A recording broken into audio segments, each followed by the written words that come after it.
ජංගම දුරකථනය කියන්නේ මේ වහා ඇබ්බැහි වෙන සුළුයි.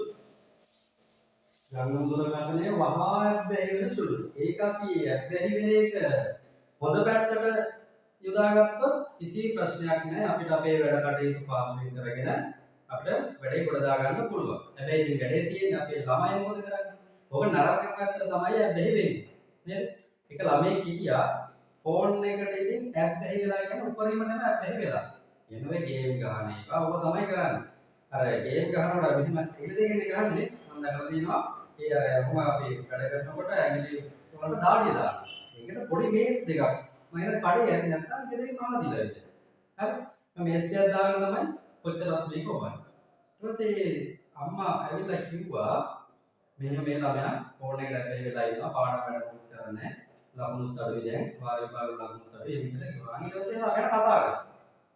මම කතා කරලා ඇහුවා මුගෙන් ඔයාට පුතේ මේ ලෝකේ ඔය ෆෝන් එක ඇර නැත්නම් ෆෝන් එක තරම් වටින වෙන දෙයක් නැද්ද?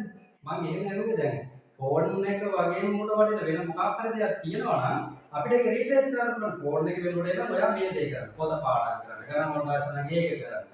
ෆෝන් එකට වඩා ඔයාලට චිත්‍ර වලට ආසෙන් චිත්‍ර අඳින්න. අන්න එහෙම අදහසින් මම ඇහුවා ෆෝන් එක තරම් වටින දෙයක් වෙන මේ ලෝකේ නැද්ද ඔයාලට?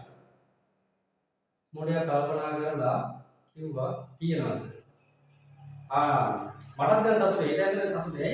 ෆෝන් එක තරම් වටින දෙයක් උඩ වෙන තියෙනවනේ. එහෙනම් මම හිතුවා හරි මගේ අදහස දෙක ක්‍රියාත්මක කරන්න පුළුවන් මූණ දාන්න පුළුවන්. මම ඇහුවා මොකක්ද පුතේ ඔයාලට වටින්නේ? මූණ ටිකක් කල්පනා කරලා බිම් බලන්න කියනවා. ඒ සර් චාර්ජර් මට නේද? ඊට වැඩිය හොඳයි කියලා මම කිව්වා ඒක ටික රාජාංග ඥානවරු කියයි කියලා. කියලා මොකද කියන්නේ?